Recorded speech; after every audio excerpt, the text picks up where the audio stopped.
nowadays I believe is an Indian. You look at our problems and how God or divinity is solving it. Effectively, our economy looks bigger and better because our competitors, our peers' economy is looking in a bad shape. Now you put these three things together, talent, capital, infrastructure, the roadmap to Viksit Bharat gets created. So we will become Viksit Bharat undoubtedly. Where is the question? Our savings habit is good, but our investment habit is bad. One generation of Indians will have to work hard. There's no choice. A right entrepreneur will figure out a way to ride India wave. I think next government's priority will be healthcare and education, both using digitization. Take a call based on how your risk-taking ability is, not based on market.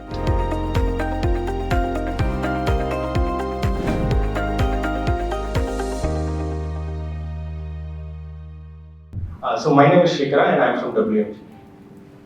Hi, Srinivasan, I am from John Distilleries. Hi. I am Paul John from John Distilleries. Sundar Kondu from the Times Group, but I'm not a reporter. This is Vishwanath. I'm from Dassault Systems. I'm the CFO of Dassault Systems. Right. Hello, I'm Purnima Ranganath. I'm a corporate lawyer from Law Assist Bank. Aditya Bhuvaram from Insurance Brokers. Hi, I'm Talay. I'm from real estate. Our company is called SBR Group. Hi, I'm Pradeep Daga. I represent JSW and our company is called NDC Steel. Hi, I'm Shatanand. I'm from Aditya Birla Group. Hi, I'm Ashwat Jishiti, CFO of Janata Fish Milling Oil Products. And myself, Viksit Bharat, also representing Janata Fish Milling Oil Products. So I'm Mahesh, CEO of Samati. We just Sure. My name is Srinivas. I run a startup called ISSA, which manages cap tables ESOP, and we're also setting up a fund. Hi everyone, my name is Adarsh. We run an elder care and senior living company called Primacy Senior Living. I have other business interests in weekend homes and warehousing as well. I am Brahmanand Hegde. I am ex-founder of Vissar Finance, now freelancer. Hello, Ramakrishna Ishtala. The two of us were co-founders and now I'm looking at a legal tech startup. Hello everybody, my name is Rajesh from WMG Group. My name is Omkar from WMG Group. From WMG Group. Thank you, Rajesh and Shrikara, for inviting me over here. The topic given to me is roadmap to Viksit Bharat. Let me first start in a lighter vein and then we'll go to serious stuff. So, how many of you believe in God? I mean, most of us. And even if you are not believing, you better start believing. Because in case he is there and you don't believe, then there is a problem. And if he's not there and you don't believe, then anyway, there's no gain, no loss. So might as well believe. But the more important thing is that God nowadays, I believe, is an Indian. You look at our problems and how God or divinity is solving it. If you had inside information on oil, that Israel, Hamas will go to war, Russia, Ukraine will still continue to fight, Red Sea disruption will stop the flow of oil, shipping rates and oil tanker rates will zoom to the sky, and Russia and Saudi-led OPEC and non-OPEC will cut oil production by 4 million barrels a day. All of us would have assumed oil at $150, but there's someone upstairs who said, don't worry, I'll keep oil at $75 to $80. You look at growth forecast, we started the year at 6, we are ending the year at 8. I mean, we normally go wrong in growth forecast, but not by 25% margin. This year, and in Bangalore, it's touchy subject, but they say monsoon will be without El Nino like last year. So you just have 4-5 months to survive. After that, rains will come. I mean, somewhere there looks like divine intervention to our problem. Now, do you get convinced that the God is Indian? Let me give you second reason why you should get convinced. I think Uparwala also knows that we are Indian, will play well to win 10 matches and in final will lose. So he's ensuring that we don't lose in final. If you see Birbal ki kahani, Akbar asked Birbal to make a line bigger without touching it, and Birbal drew a small line below and the line above started looking bigger.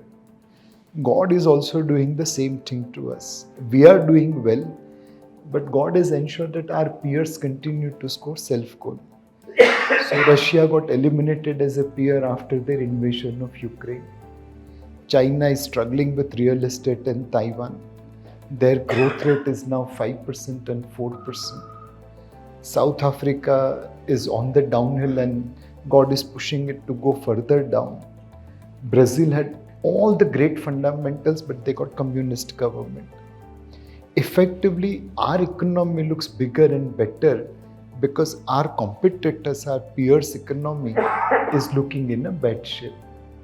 Now this only God can do. Earlier we used to score self-goals. Now God is ensuring that others score self-goal and we don't. So undoubtedly there is a God and it is an Indian. Final proof why there is divinity. If you look at Panch Tantra story, there were two cats and a monkey, and two cats found a piece of bread and monkey ate it. We were in geopolitics always the cat. Monkey will go and take out our bread. So for example, we were importing oil from Iran. It is our closest neighbor who can give oil to us, so logistics cost was virtually low. They were giving us in rupee. That money was kept in UCO bank account 10 years, 15 years back. And that rupee was used to buy goods from Indian traders at inflated price. We could not have got a better rupee than that. One day American monkey came and said, we are levying sanctions on Iran, don't buy oil from them. We stopped buying oil. What happened? China kept on importing that oil, and our trade deficit with China is today at $100 billion a year. They became competitive using cheaper Iranian oil, and we became expensive by buying costly Saudi oil. Now we have become the Panchtantraka's monkey. When America put sanction on Russia, we said, fair enough, that's your battle, but I have to import oil from where I can buy the cheapest. And you can do whatever you want to do, but I will buy oil from where it is available and it is cheaper. To Russia, we said, can you take rupee payment? Today, lakhs of crore of Russian rupees lying in our banks. And more importantly, after that, we went to America and said that, incidentally, we also want to make fighter planes and we need jet engine technology. Can you give to us, or otherwise we'll go to France? And US is saying that fair enough, I'll give you F-16, F-35, whatever jet engine technology you want. So transition of India from Panchtantra ki billi to Panchtantra ka monkey, that is purely divine. So now I've convincingly proven to you that there is a God upstairs. He or she is an Indian and he or she is taking care. So we will become Viksit Bharat undoubtedly. Where is the question? On a serious note, I think for the first time we have been given a goal of becoming Viksit Bharat. It's not an easy task, but at least a foundation is being laid to achieve that difficult task. I don't think so we are in a position to take it for granted that in 2047 India will become a developed country, but we are putting building blocks on which this foundation can be laid. The first building block is retention of talent in India. If you go to IIT, IIMs in the prior to 2000, almost 90% batch will go abroad. Opportunities were there. Today, 50, 60, 70% batch is staying back in India. Our talent, instead of going abroad, is staying back. And That is the first big advantage. Now we are hearing that even talent which went out is returning back. About 75 scientists from US and Europe are returning back to India for doing basic work. When we exported Satya Nadellas and Sundar Pichais and Arvind Krishnas of the world, they started working there and today are heading Microsoft and Google and Adobe and so on and so forth. When this talent stays back in India, will they create Microsoft? Answer is no. But will they create a company which will be equivalent of smaller version of Microsoft? Answer is quite likely. Today, Rajesh bhai, there is a news about a startup in India where Nvidia is very bullish, and I don't remember the name, but I'm sure many of you would have got it on WhatsApp.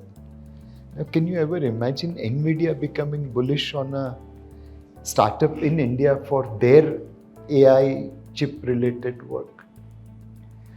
1 out of 4 chip designed in the world is today designed and developed in and around Bangalore. There are 230 global capability centers working in and around Bangalore which are designing chips. From those design centers, some Nandan Nilekani, some Narayan Murthy, some Azim Premji will come out and they'll set up their own chip designing unit eventually. So talent retention is the biggest advantage India is getting. Now, talent without capital has no meaning. You require capital to support talent. Today, fortunately, we have private equity venture capital system where people are able to raise capital if they have business idea. Today, it's not that Tata's son or Birla's daughter or Ambani's son will be able to set up businesses. Many middle class people with fire in the belly and business idea is able to set up businesses. India's largest broking company is in Bangalore. It's not in Mumbai. It's not run by a Gujarati Marwadi. I mean, Kotak was the largest broker. They have money also and they have brain also, and yet they surrendered to Zerodha. Talent and capital is making the biggest difference. And on top of it, now look at infrastructure. Now, while our city infrastructure is bad, outside of city infrastructure has started developing. Roads, ports, power, telecom, airport, rail electrification. Slowly and steadily we are moving from infrastructure deficit to infrastructure availability. Today, we have learned that it takes about 5 hours for a cargo to move from a factory in Bangalore to get loaded onto the aeroplane. Bangalore customs has become model customs in India where clearance times is less than 5 hours. Now, can this be replicated in other parts of the country? So there is infrastructure coming into play. Now you put these 3 things together, talent, capital, infrastructure, the roadmap to Viksit Bharat gets created. And already we are seeing certain good signs. For example, between 2004 and 2014, India and Sub-Saharan Africa countries' GDP was moving in tandem. Now, we are moving way ahead of Sub-Saharan Africa GDP. So clearly our GDP is accelerating. From 10th largest economy in 2014, we have become 5th largest, and in a couple of years we should become 3rd largest. So what we are seeing getting differentiated vis-a-vis Africa is also seeing getting differentiated vis-a-vis rest of the world. And this growth is coming with prudence. Unlike US, UK, Spain, Canada, where the debt to GDP ratio is running at 100%, 150%, 200%, 250%, our debt to GDP ratio is still 80%. I'm not mortgaging my kids' future to survive in my present. But the American parents will not be able to say that. US is 7 times bigger than us in GDP. Their credit card debt is 40 times higher than us. And their student loan is 90 times higher than us. In fact, their student loans of all Americans is more than all the loans Indians have taken, including auto, housing, personal, student, credit card, everything. In India, if we take housing loan, all of us do prepayment, and 30-year housing loan gets prepaid within 8 or 9 years on an average. In America, day will come when kids will pay for student loan of their father and mother. That's the kind of situation which is going to come over there. So we are laying the foundation with talent, capital, infrastructure, and a reasonably good economics. Now, obviously, there will be challenges which we'll have to overcome. The first and the biggest challenge is technology. We missed out on industrial revolution, and for next 200 years, thanks to colonization, our growth rate becomes zero. For 200 years, from 1950 to before, we just didn't grow. Now, if we miss AI, ML revolution, can our growth rate plummet? There are few examples which gives you confidence that we will be able to overcome technological challenge. We have invested in explosive company in Nagpur, which is today exporting explosives to Sweden, home of Dr. Alfred Nobel, inventor of explosives. They have made explosives which will have only light, no sound. So you can blast even in an eco-sensitive terrain. There is a company in Bangalore, an auto component company. They have become first company in entire world in Toyota ecosystem to get contract for manufacturing of engine spare part. Toyota hitherto produced all engine and engine spare parts inside the company. First time they are giving it outside, and that's a Bangalore-based company. There is a company whose IPO has very recently come from Rajkot. They make CNC machine. Their machines are 40% cheaper than their competitor, and they are making of such quality that Apple is using that to make iPhones in Hosur. There's another company whose IPO has come. In the entire Mitsubishi ecosystem of vendors who make turbine, they are the only company which has delivered a particular fineness of metal which Mitsubishi wants for making next generation turbine. So whether they are established companies like Tata's, Birla's, Ambani's, Adani's, or they are small and medium enterprises, there is hope that India should be able to capture technology wave, and we won't miss this out like industrial revolution. This is more of an exception to the rule than the rule yet, but I think we are moving in right direction. The second challenge which we will face is power. Our PLF on thermal power plants at about 81%. This summer we may witness power cuts, and in Bangalore I am already seeing power cuts. I think this will spread to the rest of the India also. Next 2-3 years power capacity is not coming up, and we may witness power shortages like we were seeing it before. Can a divine intervention come? Answer is yes. There is about 30,000 megawatt of power capacity with state electricity boards. They run it at a PLF of 50. If they give to NTPC, whose PLF is about 80 plus, then maybe we'll get 8, 9, 10,000 megawatt of extra capacity over a period of time. And that will help us bridge 2-3 years of power shortage. Will our state and central government truly work in cooperative spirit, or they'll say hell with everyone else, but we'll have power shortages? Let's see. The third challenge which India will face is related to funding your investment. We are good savers, but we are bad investors. As a country, in 21 years, we have spent about $373 billion in import of gold. This does not include gold smuggling, and we all know every day gold gets confiscated at airport. We also know that when you are looking at airport, and if especially flights are arriving from Dubai and Singapore, You suddenly see Bappi Lahiri cousins coming out loaded with gold jewelry. Collectively, would we have spent about $500 billion in import of gold, silver, diamond, pearl in just 21 years of this century? This is more than foreign direct investment we have received. This is more than foreign portfolio investment we have received.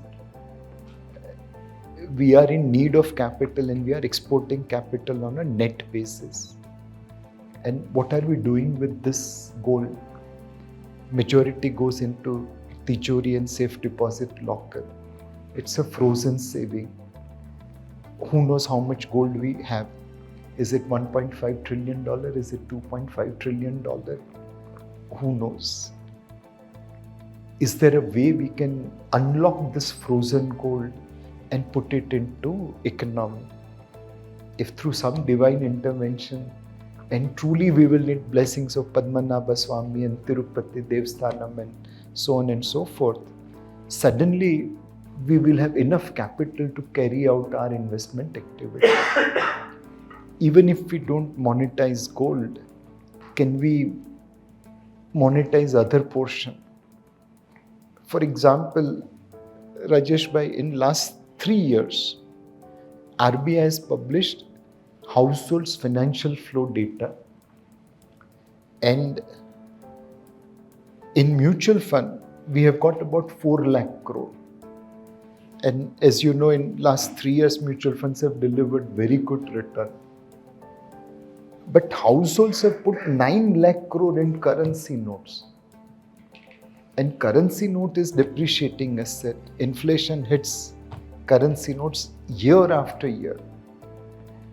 How do, Rajesh bhai, we go and convince people on street that, boss, why are you investing in currency notes which is depreciating? Why don't you invest in mutual fund which is appreciating? I mean, our savings is getting wasted like this. 9 lakh crore in currency notes and 4 lakh crore in mutual fund. Direct equity is less than 1 lakh crore. I mean, CNBC वाले को तो बेचारे को शर्म आएगी कि बस मैं 24 घंटे बकबक करता रहता हूँ, and फिर भी currency note sells more than the equities in this country. So our savings habit is good, but our investment habit is bad. And education has nothing to do with investment. India's most literate state is Kerala. Till last year, cumulative retail equity mutual fund AUM of Kerala was 15,000 crore. Now, because markets have run up, it would have become 20,000 crore. And annual spending by Kerala on lottery is more than 15,000 crore. And Martin has proven it. I mean, the most educated audience of India's state spends money on lottery where you are bound to lose money. And in mutual funds, people are overall bound to make money. Not everyone, but overall. And yet, what they spend annually on lottery is not the cumulative AUM of equity mutual fund over last 25-30 years. So, how do we monetize our savings and channelize into productive investment? Then the growth can take off. One challenge will be also good economics equal to good politics. Today elections are being fought over freebies, and you have seen various other states are seeing. One of the demand is old pension scheme. Today also there is a news that government employees wants to go on strike for OPF. Old pension scheme guarantees last drawn salary into some ratio to government employees. And then early 2000 we launched new pension scheme. Today in a state like Bihar, old pension scheme accounts for 49% of their tax revenue. So every 100 rupee Bihar government earns, 49 rupees goes in payment of pension. If they adopt old pension scheme for all those employees after 2000, I think 75% will go towards payment of pension. There will be no money left to pay interest or salaries or run electricity or hospital or school or college or anything. And Bihar is not alone. There are so many states which are somewhere in that line. Entire Northeast, more than half of revenue goes only in payment of pension. When we work with government people, they also want old pension scheme because it's guaranteed return. And I have to tell those young guys that, if you adopt this, your salary and your contribution will be used to pay old pension scheme to other employees. By the time you retire, there will be no government, there will be no country, and there will be no pension. तो कुछ मिलने वाला नहीं है. And yet they are willing to take the risk of guaranteed pension, and they are all pushing for OPF. We can't afford to score a self-goal like that. We need to ensure that freebies remain under control, and we are able to create good economics equal to good politics. I think we have a reasonably good chance to become Viksit Bharat by 2047. Talent, capital, infrastructure will all come into play. Our entrepreneurs will go and master the art of technology. We just need to channelize our savings so that we can support them in investment. And we need to ensure that governance remains on the right side of economics and not the wrong side of economics. If we put all these things together, there will be challenges, but eventually we will do well. One final point. Today there are states which are as big as yesterday's India. So Maharashtra's GDP today is equivalent to India's GDP in 2005. In 17 years, Maharashtra reached where yesterday India was. UP, Uttarakhand are equivalent to 2001 India, and Tamil Nadu, Gujarat and Karnataka are equivalent to 2000 India. So in about 20 odd years, these 6 states have reached where yesterday India was. Now UP is already talking about $1 trillion GDP, which will be 25% of today's India. Maharashtra obviously is talking about $1 trillion, and very soon Gujarat, Tamil Nadu, Karnataka will talk about $1 trillion. Over the next 20 years, if these states continue to work as hard as last 20 years, they will create probably equivalent of today's India. So effectively 5 times today's India will be created in these 6 states over the next 20 years. And then there are 23 other states which are also doing something. Obviously that journey will have its own ups and downs and we'll have to manage challenges. But we have done that in the past and will do it in the future. Put together, can we create a roadmap to the Viksit Bharat? Answer is yes. The journey will be tough, we'll all have to work hard. But I think today we have all the necessary ingredients to achieve that Viksit Bharat goal. And let's hope and pray that we are successful. Essentially, our opportunity is to find the right entrepreneur. A right entrepreneur will figure out a way to ride India wave. Now, whether it's in manufacturing, services, or even agriculture, a right entrepreneur who has vision, who has execution capability, they will be able to create something worthwhile. Time again could be different. And I'll give you some of the examples.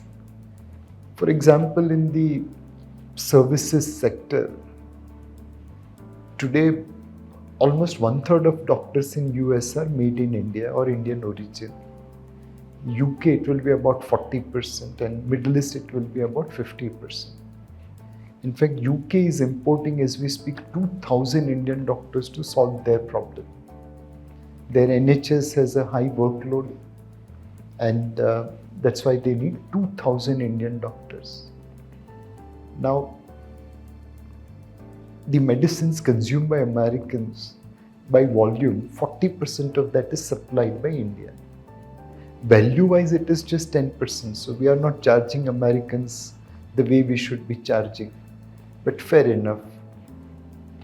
Vasudhaiva Kutumbakam, we are following there. Now, in terms of cost of treatment, in cancer there is a latest technology called CAR T cell. In Tata Memorial they launched it in 3 months after it was introduced in US. And they have cured the first patient at 90% cheaper cost. What costed 4 crores in US is 40 lakhs in India. Now 40 lakhs is unaffordable to most Indians. But if they get the scale, this 40 lakhs would probably become 10-15 lakhs. There is one more medicine which we have launched recently. It's 99% cheaper than US. And that also came in headlines last week only. Some hydroxy something.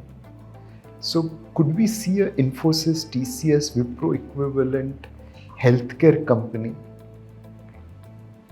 Y2K necessitated India's IT company. Aging world with unfunded healthcare will create India's healthcare company. They'll provide doctors, they'll provide medicines, and they'll provide treatment. They'll do physical consultation, they'll do virtual consultation.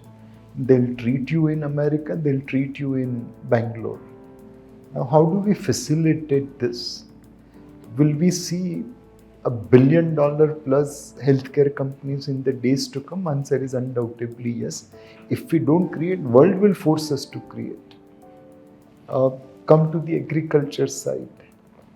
Today, we have not converted our agriculture into products.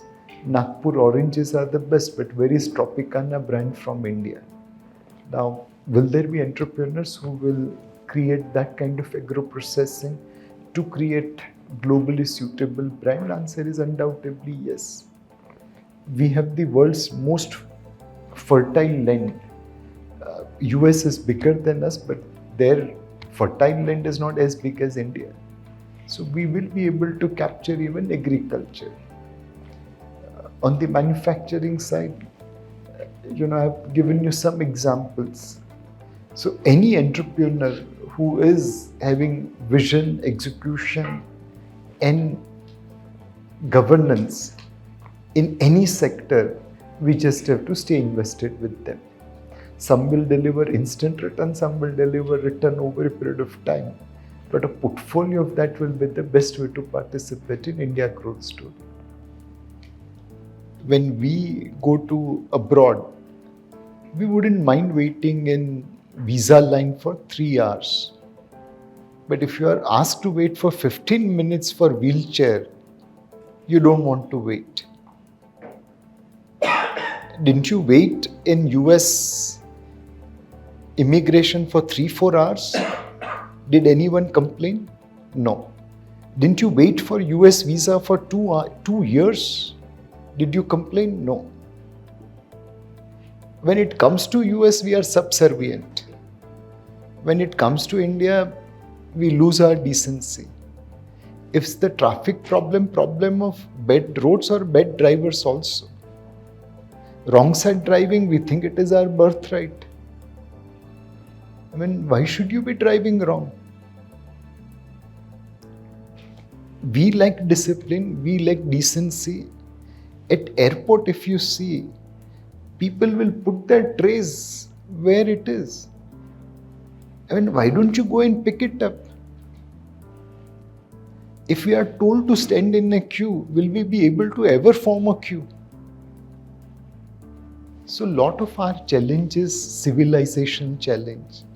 We all know how to keep our house clean, but we never know how to keep our colony clean. We think that's the job of Bhangi. That's the job of Kachrewala.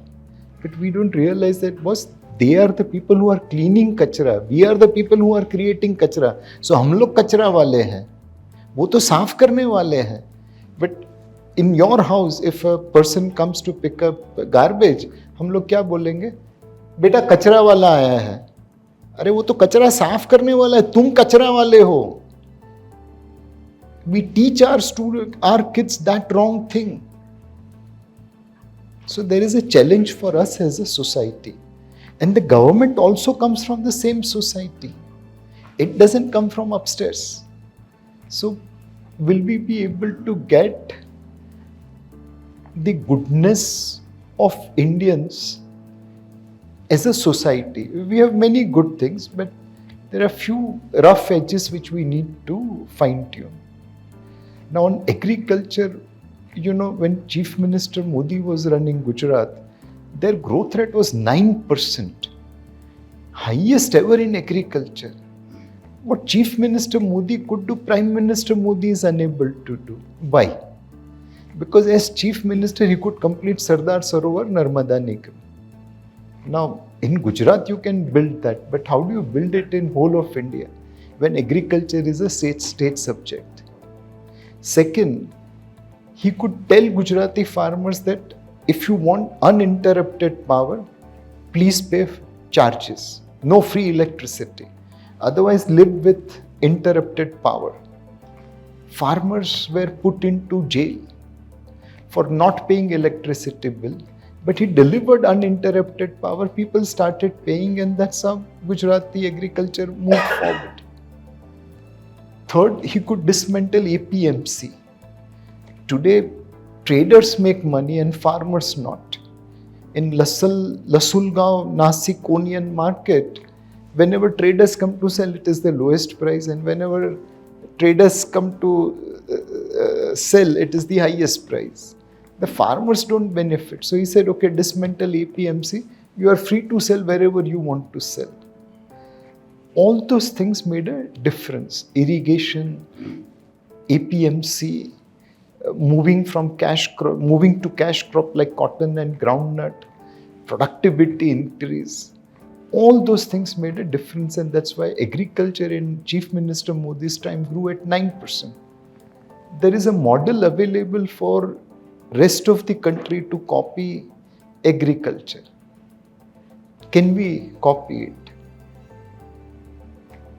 it? Urea, there's 2.5 lakh crore subsidy. A lot of it is also getting diverted into other things.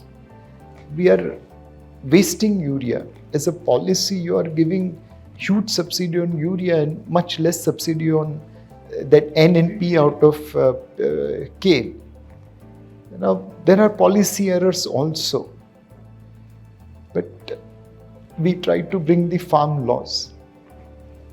A minority of people protesting that could derail entire thing. We have a sell-side analyst in Mumbai who is coming from a farmer family in Meerut. So he published a research report saying that farm laws are good. So I said, will you go and talk this to your family in Meerut? He said, no. I remember, why will you not tell this to your family? He said, nahi. I can't go and talk to my parents that farm laws are good because they are vehemently opposing it. Now in the entire family there was one educated person, but he doesn't have courage to go and explain to his parents that farm laws are good and they need to do it. So there are vested interest which is derailing the whole thing. How do we move forward? So like Coca-Cola, their CSR is to increase apple yield in Himachal Pradesh. How are they doing it? Apparently in apple tree, it doesn't matter what is the size of the tree, small or big, but per acre yield is, let's say, 5,000 kg. Now, Himachali apple trees are very large, so the size of the trees is occupying more space per acre and hence the yield comes down. What Coca-Cola has done, they have brought down size of the tree by importing, half-grown trees from Netherlands or some other place. And in 1 acre now they are able to plant more trees. And the yield has gone up from 5,000 kg to 25,000 kg because you are putting more trees per acre by reducing the size of the tree. The quality of apple remains the same.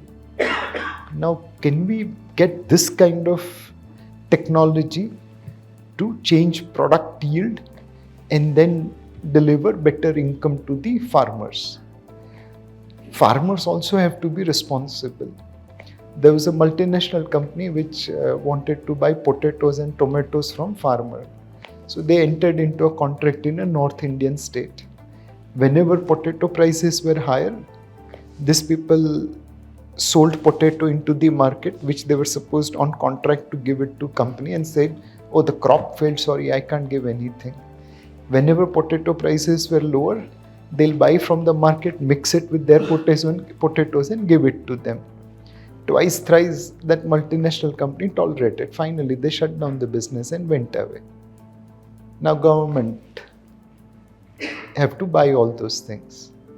So how do you enforce a contract with farmer? If you try to enforce a law against them, your government will be in trouble. So we have lots of vested interest and societal mindset which is restricting agriculture development. Today, if we break India, 30% India is in either middle income or large.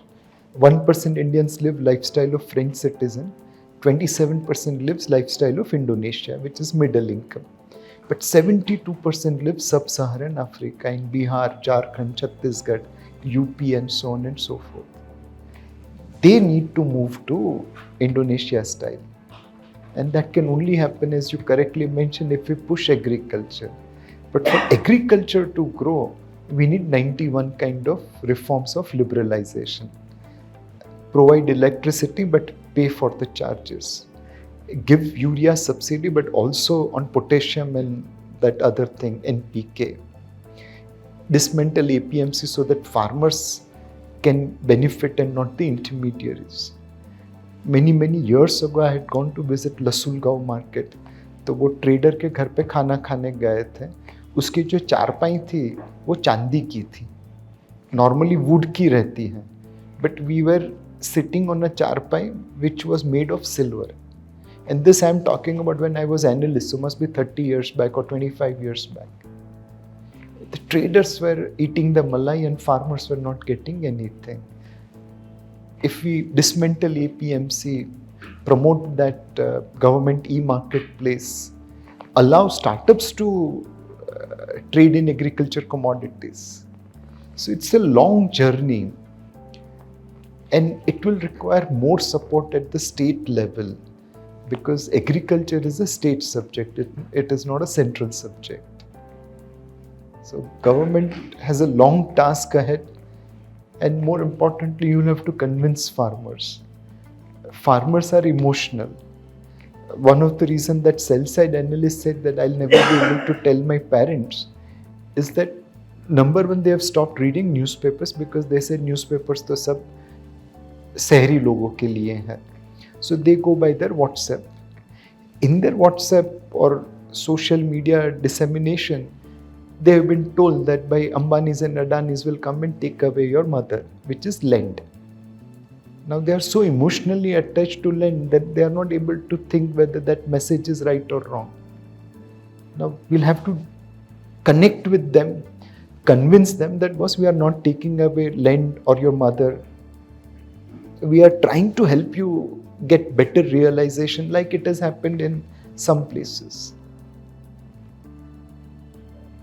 So it's a long, arduous task, no doubt about it. But at least in Amul, we have a positive example. Amul has undoubtedly impacted millions of farmers, given them a livelihood, and hopefully, Amulization of rest of the agriculture commodities could create wonders. Narayan Murthy says work 70 hours a day and people are in revolt.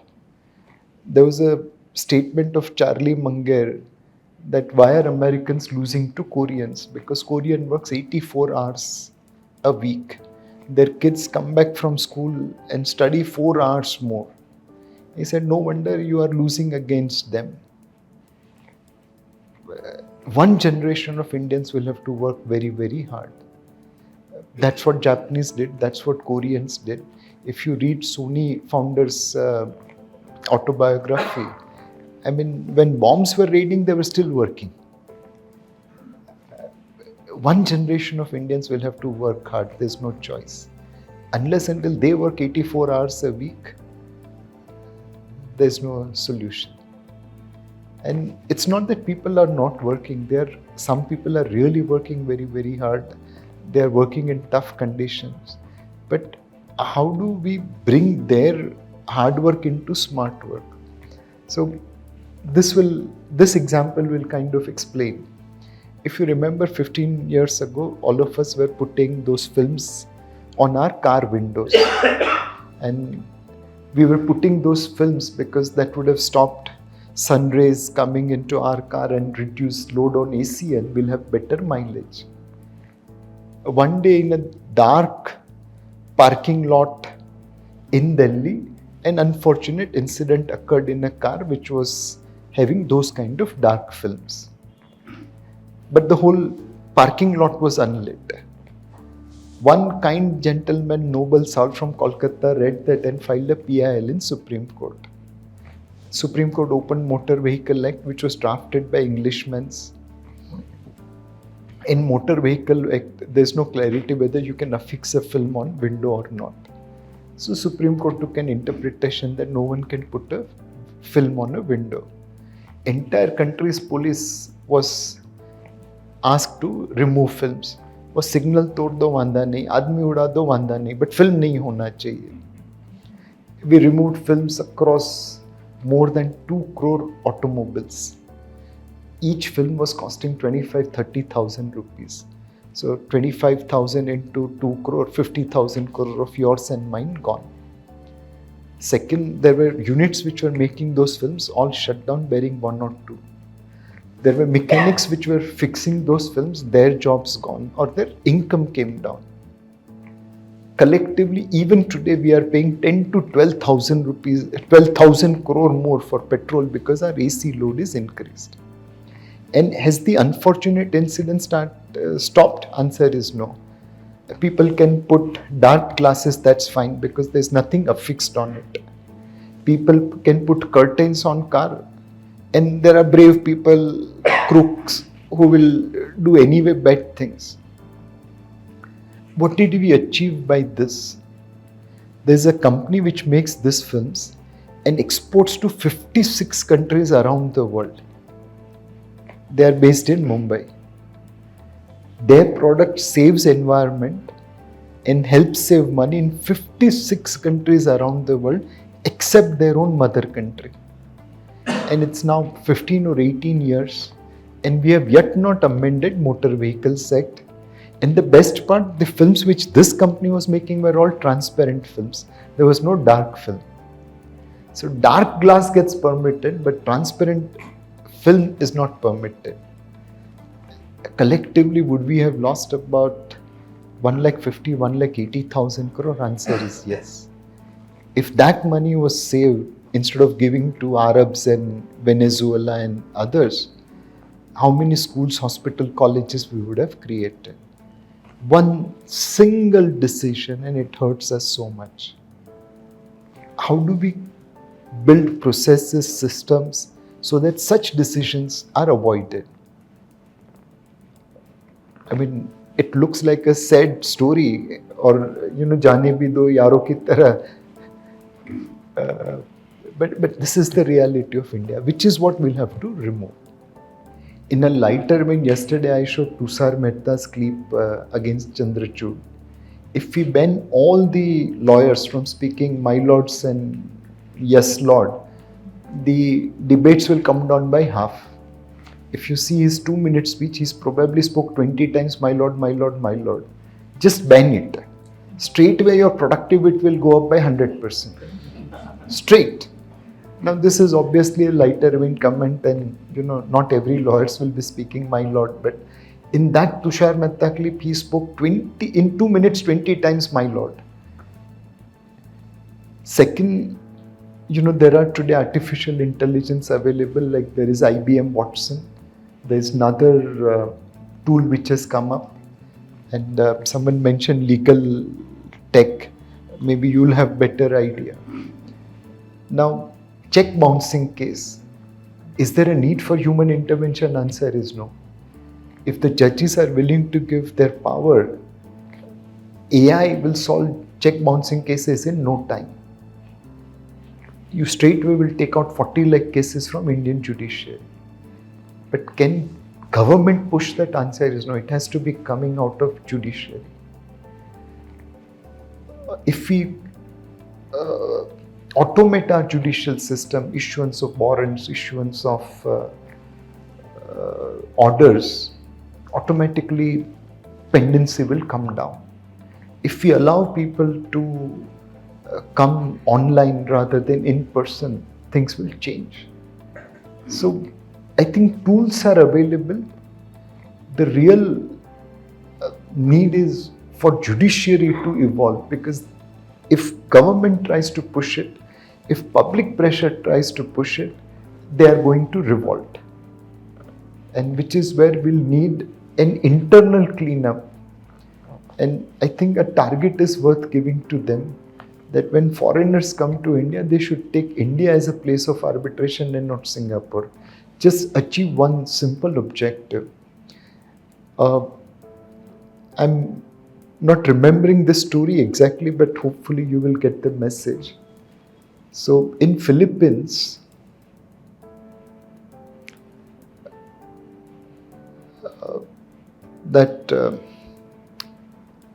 Ferdinand Marcos was the dictator, and Aquino, a leader, came after watching Gandhi, and he was shot dead at the Manila airport. And then people revolted, and Imelda Marcos and Ferdinand left. And Cory Aquino, widow of Beno Aquino, became the Prime Minister or President of Philippines. She was a housewife suddenly becoming leader, and obviously she couldn't manage Philippines well. Then she went out and someone else came in. And eventually her son, I think he was also called Beno Aquino, came. And at that point of time, Philippines was one of the, kind of behind country compared to Thailand, Malaysia, Indonesia. And most Filipinos were looking to go abroad for opportunities.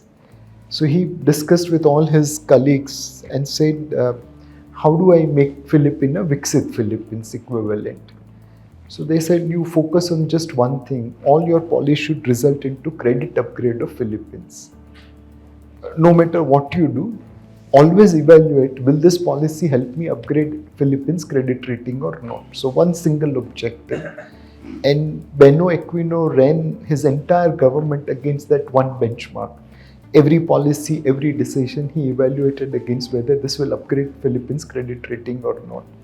I think by the time his term ended, growth rate had accelerated, credit rating was upgraded, and there was higher per capita income. So, like one objective, push everything to achieve that. Judiciary has to have one goal, that will become so good that any foreigner coming to India will take India as a place of arbitration and they will not go abroad. The day we achieve that, judicial problems will be resolved. But this can't be pushed by the government. This has to be by the judiciary itself. So in education, undoubtedly, our education system is very, very weak. We have some pockets of excellence, but on an average, education is really, really bad. I work with an NGO called Parivar, which is trying to provide food and basic education to tribes in Madhya Pradesh. And it's a tough task. Those kids are unlikely to get proper education in a normal school. They'll have to be taught in a different manner, in a language and in a way where they can understand. Otherwise, people will just, making them pass, but they'll never learn. So, undoubtedly, we have a big challenge on education. How do we improve upon it? I think it is said that Bill Gates' kids also learned mathematics from Salman Khan lecture. Now, I don't know whether it's true or not, but I have read it somewhere. But undoubtedly, Salman Khan lectures are good quality. Can we create Salman Khan equivalents who can give remote learning to entire India. And today, thanks to Jio, we have 5G network. Most people will have access to a smart instrument. And if we can deliver education at doorstep on digital format in a manner which everyone can understand, a larger problem will be solved. The second is, like in India, we have more schools than China.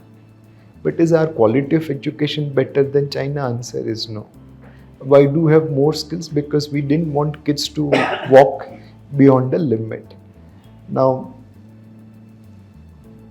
if you start putting smaller schools, how will you provide it infrastructure? I mean, can we take a tough decision? Yes, our kids will walk little longer. As parent, we will allow them to walk longer, but at least build schools with proper infrastructure. Fewer schools but better schools, and let kids walk little longer. Now, politicians can't say this, but civil society will have to make this statement. If all of us can do that, then suddenly quality of education can improve. Digitization and larger schools, that will be the way forward. The other thing, my wife was a professor in college, and fortunately I get paid well. So we never had to use her salary account. And like whenever I used to file her income tax return, I'll see like monies are going in and out, in and out, in and out. And then I'll ask कि boss तुम कर क्या रहे हो? ये जा रहा है, आ रहा है, जा रहा है, खाली entry ही बन रही है. He said, no, this is all the money I lent to my colleagues because by the month end, they are short of money. Now we say, Gurudev Bhava and blah, blah, blah. But Guru ka ghar hi nahi chalta hai. So how do we, compensate well? Again, if there are fewer schools, maybe we will be in a position to compensate well. So it's combination of things which will come into play, but digitization will play the biggest role on education. I think next government's priority will be healthcare and education, both using digitization. I work in a regulated industry and half of my time spent is on compliance, not on business. And many a times wonder, I get a notice or an observation that you should have written nil and you have written not applicable. अरे मैं तो Gujarati medium का product हूँ, मेरे लिए nil and not applicable are same.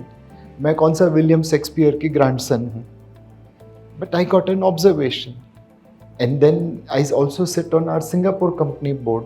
So when I get observation, I have to report to them. Now they issue observation for a criminal conduct or a fraud. Now when you say, I have been observed to write nil versus not applicable, they don't believe. They say, no, you must have committed some fraud. So now please come and explain everything. And I said, no, there is no fraud. I just wrote nil instead of not applicable. But they are in their mindset, we are in our mindset, so we have to suffer. Finally, they laugh at us saying that fair enough, like God knows which country you are living in. But again, like, has any one of us ever got any money from a politician for voting? No, our mates, our drivers get, we don't. But today only we were talking, like in Bangalore, Friday is the election date and half of you will be running away for a holiday. How many of us will go and vote? And forget about you, I'm talking about myself. My wife has a voter's card, but she's not coming in that voter's app. I check mine and my daughter's, but my wife and my younger daughter who has now become major, they are not appearing. I have told them, बस election आ रहा है, please करो, मोदी के लिए करो. उसके बाद भी कुछ नहीं कर रहे हैं. So the blame lies at my end. I'm not able to convince my wife to, get registered as a voter. Then she'll blame the government. अरे मेरा नाम नहीं है, मेरा कार्ड है. But ma'am, please go and check. So part of this problem is also because we have a mindset issue. Our voter turnout is 50%, 52%, 53%. In the city of Bangalore, you have so many migrants. Are they all registered here? Unlikely. Will we run in our office a campaign that all of them become registered here and will go out and vote? I mean, that's impossible. So we have lots of challenges, but on the compliance, digitization, automation is the answer. Like passport has now become a fairly simple thing. Filing income tax return has become fairly simple thing. GST has its own interpretational issue, but filing and processing has become fairly simple.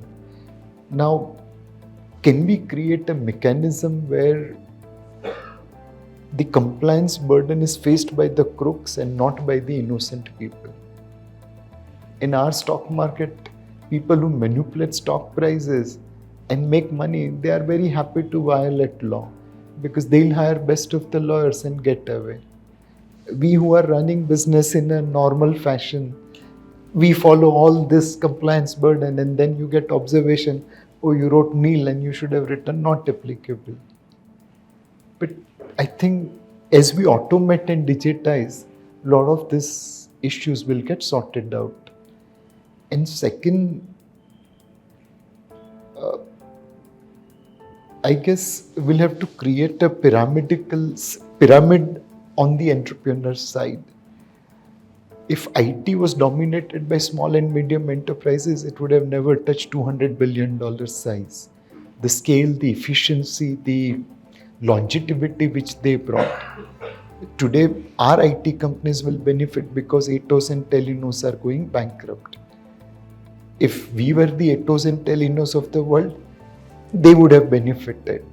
So how do I create a Maruti Suzuki equivalent company which eventually helps create Mothers and Sumi? How do I create Infosys, TCS, Wipro, which will eventually create at the bottom end other types of companies from catering to cab to real estate to others? Like in US, if you see, there are large companies in different cities. They are not all focused in just San Francisco and New York.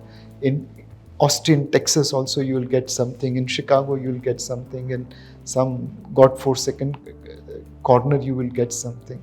Can we create that kind of scenario in India where few large companies become the anchor?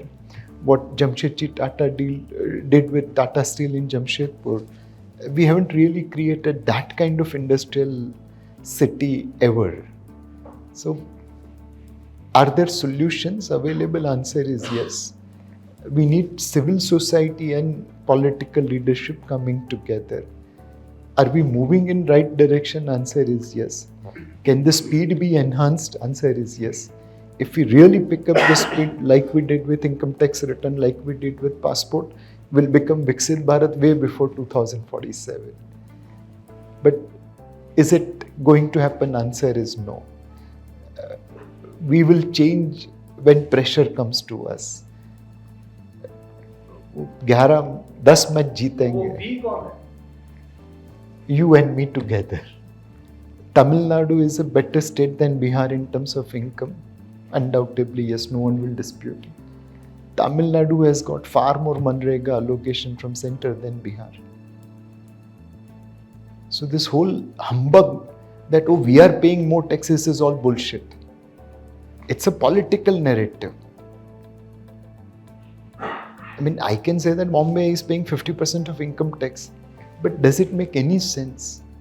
The Tata Steel is just registered in Mumbai. They don't operate out of Mumbai. The taxes are coming from Bihar, from Orissa, from Jharkhand. So how can I say that Mumbai is paying all income tax? At the end of the day, in the past we have fallen apart and we lost to colonization because we were all trying to build our own silos. Now we have come together as a country, and as long as we are together, we have an opportunity to become Viksit Bharat. If we again get divided on caste, religion, southern versus northern, rich versus poor, then there is limited hope. Like Fiscal Responsibility and Budget Management Act came, can we put that? So today Kerala is facing that pain. They have certain limit in terms of state development loans borrowing. Their spending is higher. So automatically they are not able to borrow money. And now they have petitioned Supreme Court saying that Government of India should bail us out. I hope and pray that Supreme Court doesn't give that kind of judgment, because then every state will get a freedom to do that route. So, one thinking is that can we allow market forces to find out the right equilibrium? Because on one side, giving food to 80 crore Indians is freebie, but necessary freebie. But at the same time, giving television to someone is probably not necessarily freebie. So how do we create balance? The economics suggests that it should be market forces. Market forces will find out equilibrium.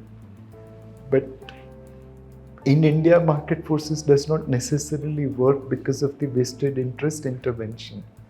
So while we allow market forces to operate, can we also put a limit by FRBM kind of act, that the maximum deficit you can carry is X, maximum debt to GDP which you can carry is Y, and this is cast in stone. Now US attempted it, but every time they revise that debt ceiling upwards. So how do we do it? It's a tough call, but I think the answer for an emerging market like India is in FRBM. Make it a constitutional part which puts restriction on government to how much they can leverage themselves. A pension should not exceed X percentage of budget. Salaries should not exceed Y percentage of budget. Debt should not exceed X percentage of GDP. But then, in India, if we draft law, people will find loophole in that. So when Supreme Court says, please declare your election bond, you can always say that someone dropped at my office, I don't know who it is. And you will get away. So ultimately, it is the responsible behavior from the constituency. There's no easy answer on that. The answer is to create institutions rather than individuals. And Reserve Bank of India is the perfect example of building institution. Since I started tracking RBI, we had Dr. Chakra C. Rangarajan, then Dr. Bimal Jalan, then Dr. Y.V. Reddy, then Dr. Subba Rao, then Dr. Rajan, then Dr. Patel, then Shakti Kanta Das. By and large, RBI has done a great job. Now, one can argue, ye kharab tha, wo kharab tha, but I'm saying collectively, like Nobel laureate Joseph Stiglitz mentioned that if Dr. Y.V. Reddy was Fed governor, US would not have entered into subprime crisis. That's the compliment RBI is getting. And in a poor, underdeveloping country like India, they have managed our financial system reasonably well.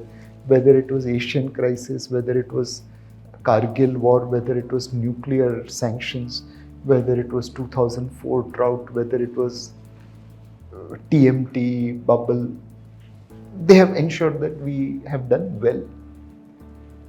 Can we build institutional memory in various parts of the structure? So the courts of India, the Election Commission, the Niti Aayog, they all develop institutional memory and they learn from past and continue to build further on it. Has the RBI's functioning got impacted because there was a change in the leadership? To some extent, yes, because every individual has an impact. But overall, did they change the direction? Answer is no. By and large, under whichever governor, RBI delivered great. Institutionalization of our processes is the most important. If NHI gets institutionalized, then whether Nitin Gadkari is road minister or someone else will still build road at the same pace. If I can institutionalize railway, then whether Ashwini Vaishnav is Railway Minister XYZ, I will still roll out Vande Bharat. If I can institutionalize my second wave of COVID memory and see how we have taken corrective action, then there's a rule book available if COVID 3 comes. So how do we institutionalize these things where individuals don't matter? And in a very crude way, the 60s, 70s, 80s Indian team was individual. A Bedi, Chandra, Prasanna will do very well, a Gavaskar will do very well, but we were never the winning combo. Today, I mean, there is a winning combo. We have brilliance of Virat Kohli and Rohit Sharma and so on and so forth. But it's a team which is delivering. The day Virat Kohli doesn't play, Yashasvi Jaiswal steps up. The day Yashasvi Jaiswal doesn't play, Ashwin steps up. When Ashwin had to run away, it didn't matter. The other 10 guys stepped up.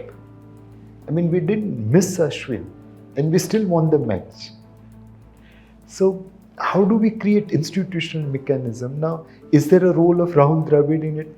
Probably yes.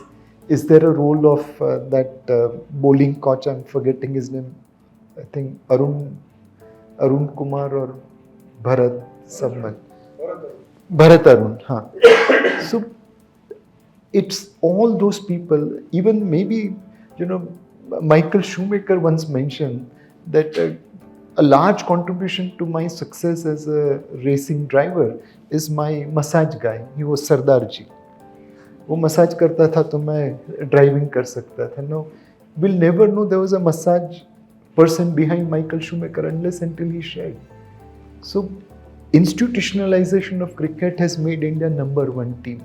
Of course there is Virat Kohli but Virat Kohli जाएगा तो शुभमन गिल आएगा, शुभमन गिल जाएगा तो कोई और आ जाएगा. We have to create that. What we did with cricket, we have to do with many other institutes. We are the lowest per capita carbon emitter in the world. Despite pollution in Delhi, Mumbai, despite garbage in our cities. And Scandinavian nations, which are the most happy places to stay, they are the highest per capita contributor of carbon in the world. So ये एक दिखावा है that we are destroying our environment and they are not. No, our environment is also destroyed by them. Now, in our culture, if you see how we have grown, I mean, we have always believed in recycling. अगर आपका towel use करते करते फट जाता है तो आप उसका वो पोछा बनाते हैं. एंड ये मुकेश अंबानी के घर में भी होता होगा. That is our culture. We know how to recycle. Newspaper, कितना भी बिलियनर होगा वो पस्ती में बेचता है. Now, how do we institutionalize this? I mean, there are many things which we have to learn, but our basic culture is of, I'm not getting the right English word for it, but what is known as कर कसरता. आप जरूरत से ज़्यादा खर्चा नहीं करें. In resources also we have to apply the same. And like, I mean, all of you know Vallabh Bhansali. Their foundation is putting basic environment related and civic related lessons in the educational curriculum. So the civic which we learned, and we were like told that ये तो एकदम scoring subject है. We never learned. We just read it to score marks. They are revising that civic curriculum so that students become better. My guess is that our next generation will be far more responsible than us. As a kid, I would have thrown kachra on the road, but my daughter will not throw. And if I throw now, she'll probably ask me, Papa, utha lo. So it's a glass half full, glass half empty. And one thing is very clear, if we follow Chinese, American or Scandinavian model of growth, there will be no planet Earth left. We have to follow Indian model of creating growth with lowest per capita carbon emission. There's no choice for us, otherwise there will be no planet Earth left. So we have more responsibility. Now, can I get money out of Americans and Chinese and Scandinavians to pay for it? If you remember, we had that ozone depleting refrigeration gas. And then there was this company called Gujarat Fluorochem. They were making those CFC gases. And then they got money to make non-ozone depleting. And today Gujarat Fluoro, has become such a big company with Inox and everything else. So गांव के पैसे लाके we should create environmental friendly products. That Gujarat Fluoro is the perfect example. So I'll just ask you one question. How many of you have bank account in Indian Overseas Bank? I am the only guy who has IOB bank account. And how many of you have bank account in Axis Bank? Some of us. IOB today trades at double the valuation of Axis Bank. Should it trade? If it was a better bank, then certainly yes. But that's not the case. Otherwise, it will reflect in number of customers here. And this is trend all over South India. Why is IOB trading at double the valuation of Axis Bank? Because 96.4% of IOB is owned by Government of India and President doesn't trade in market. Of 3.6% left, something is with LIC, something is with IOB customers who don't sell. So the real floating stock in market is 1% or 2%. So आप जो भाव चाहे छप्पा दो, then that looks like a froth only. And when those corrects, people who have gone into that momentum without realizing that IOB trades at double the valuation of Axis Bank, they start crying. But someone has to prick the bubble. So there is a froth in the market in SME segment. Mohammad Azharuddin scored 3 centuries and even today it is world record at debut consecutively. And I think Don Bradman scored 6 centuries. अपने SME index don Bradman बढ़ने वाला है. पिछले 5 साल से it's giving 100% return every year. Now, are they SME companies like Don Bradman or Mohammad Azharuddin? No, they are like Maninder Singh. अब वो century मारे 5 consecutively, तो obviously you will be saying it is a froth. So SME exchange, this low floating stock counters, there is a froth. IRFC's per employee market cap is 5,000 crore. You think you will ever value a government employee at 5,000 crore? कोई chance नहीं है. The school in which I studied, I was told that if a company's salary is more than sales, that's not a good company. In December 23, BHEL declared a result where salaries were higher than sales. It made losses. Next day 12% ऊपर गए. मतलब मैं I should go back to my school and ask for a refund कि क्या सिखाया मेरे को. But I know my teachings were not bad. They were right. This is just a phase in the market where it is not working. Eventually it will work. So there is the froth where low floating stock, controlled holdings is resulting into this kind of situation. Rest of the market is optimistic. It's pricing in Modi Sarkar, it's pricing in US Fed rate cut, it's pricing in governance, it's pricing in earnings growth. And which is why we are seeing our markets doing well. I think as long as we stay with good companies and good managers, with ups and downs, the India growth story itself will pull up the market. As of today, our growth is looking better compared to others, and which is why we are seeing more optimistic valuation. So will there be consolidation? Answer is yes. But that will happen not only on what we are doing, but also what others are doing.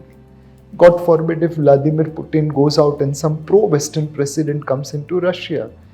I do expect Russia to get re-rated. People will dump India to go to Russia because it's 1/8 valuation of India. If Xi Jinping today says that I'm not going to touch Taiwan, and Taiwan is buried for us, then maybe people will go to China because it's 1/3 valuation of India. So our line is looking good, but it is looking more good because others' line are looking smaller. If they start getting bigger, then our line will look smaller. So mid-caps are undoubtedly future, but as a portfolio. Because for every successful mid-cap, there will be failure. Every successful small cap, there will be more than 2-3 failures. So you need to follow a strategy of monkey to gorilla to King Kong. You have to rear a lot of monkeys. Then some of them will be strong. They'll become like gorilla. So you give them more food and one day they'll become King Kong. So when a King Kong happens, then you tell boss, ये जब बच्चा था monkey था मैंने पैदा किया पाला अब King Kong बन गया. Don't talk about other monkeys which are dead. That's the way to invest in small and mid cap and large cap. If you had bought in March 2020, COVID time, and you enhanced your allocation to equity, then put money today itself. No problem, because you know what is risk, you'll manage risk. If you had sold in March, then please don't put money. This is not the market where you should put money, because you are very, very conservative person. Don't come now. Come after election when we are sure what's happening. If you had done nothing, then you come via STP route. See, we have to look at not the market but to us. How is my reaction? What is my risk appetite? I mean, I'll give you an example of a lady who is 75 years plus, and I've never met her. I've just heard this from a distributor. In March 20 or April 20, she gave a call to her distributor in Jaipur saying that, "Beta, mera sara paisa equity mein shift kar de." This distributor asked कि माँ जी ऐसा करना है, बहुत risk है. She said, "बेटा जान का भरोसा नहीं, अभी रिस्क नहीं लूँगी तो कब लूँगी?" Now her wealth is 3 times more than what was before March 20, and the number of relatives have increased 6-7 times more. And she has earned in 3 years more than what she has earned in 75 years, including inheritance. So it's, like her wealth is her risk-taking ability. Yeah, and when I was narrating this incident, there was a CEO of a very famous hospital in Mumbai. He said, "Nilesh bhai, मेरा एकदम उल्टा हुआ. मैंने actually redeem किया मार्च में. Because I was seeing in hospital how deaths were happening. मुझे तो लगा कि सब मर जाने वाले हैं, तो थोड़ा कैश घर पे रखता हूँ, काम आएगा." Now, just look at the mindset. I've never met this lady, but I just presume that she won't be as educated as the CEO of the largest hospital company in Mumbai. I mean, this is just an assumption, no bias. And yet this guy couldn't take the risk. And this lady took the risk, and the return difference is there. It's not market, it is their risk-taking ability which has created an impact. So you take a call based on how your risk-taking ability is, not based on market.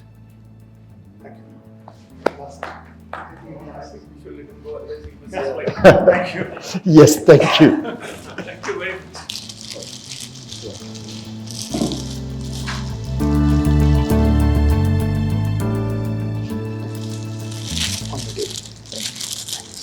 Thank you so much, sir. I think, as always, it's quite motivating, inspiring, and giving us a lot of confidence on how we have to go ahead. So before we break, can we just take a quick group photo and then